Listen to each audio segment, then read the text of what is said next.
un Dia de los Muertos as we walk these hallowed grounds to relish in the festivities, all the sights and the sounds.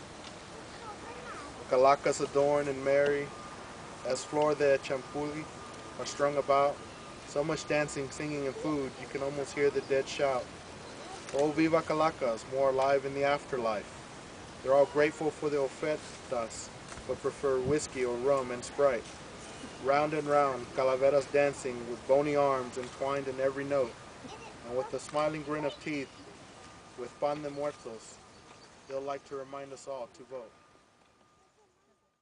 My name is Conrado Acevedo, and I'm a Chicano. You know, I've also been involved with our Native American roots. The Dia de los Muertos, you know, we call it Dia de las Ánimas. We don't call it Dia de los Muertos. Animas is because we summon the spirits whenever we have ceremonies, and we summon them in various ways. The Aztec calendar had a different date for this, and for some reason the church came over and they changed the date. And so we're not really, November the 1st and the 2nd is not really the exact dates according to the Aztec calendar. But we remember them, and you know, in our traditional way, we make an altar for them. Okay, I go by the name Rainflower is my artist name. It's a translation from Kiawit Xochitl. The word Kiawit is rain and Xochitl is flower in Nahuatl. So it's the English version, easier for people.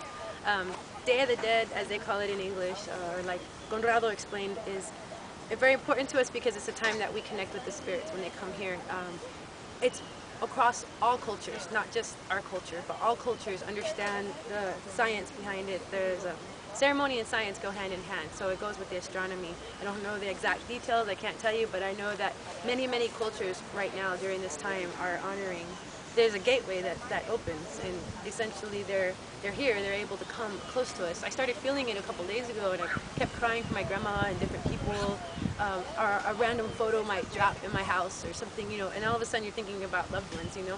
It's just that time of the year, but for those of us that actually live in ceremonial ways or life ways or lifestyles, as some people have chosen to pick them up, these are things that we do. We interact with our ancestors on a daily, or like I was explaining to the people, we make spirit plates every time we make food, and we sit with our ancestors are always walking with us. There's spirits all around us, and whether you see them or feel them or not, we call them, you know, we ask bad ones to go away, we do a lot of movement already with them. That's what that prayer is that people go and do, you know, and every time you light a candle for somebody that's crossed over, even in a church, you're calling them, you're remembering them, you know, that these traditions should do and show people to start bringing them into their daily lives. You know, we don't just say and do things out there in nice, beautiful outfits and dance and sing and pray, however people do in Native ceremonies. It's time to bring those traditions, actually apply them to our living, and share them with everybody around us.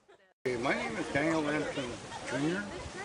I am glad to be here today. I'm glad I was called to help perform the ceremony here. Day of the Dead, Dia de los Muertos, more or less. To us, it's an honor to respect the dead because we don't celebrate it just like one time a year. We celebrate the Day of the Dead. Celebrating this day is very special, and like you see, we got a good turnout. Students just as well as other people that came around, and I respect every one of them for coming out because they see that this event is very important, part of their culture.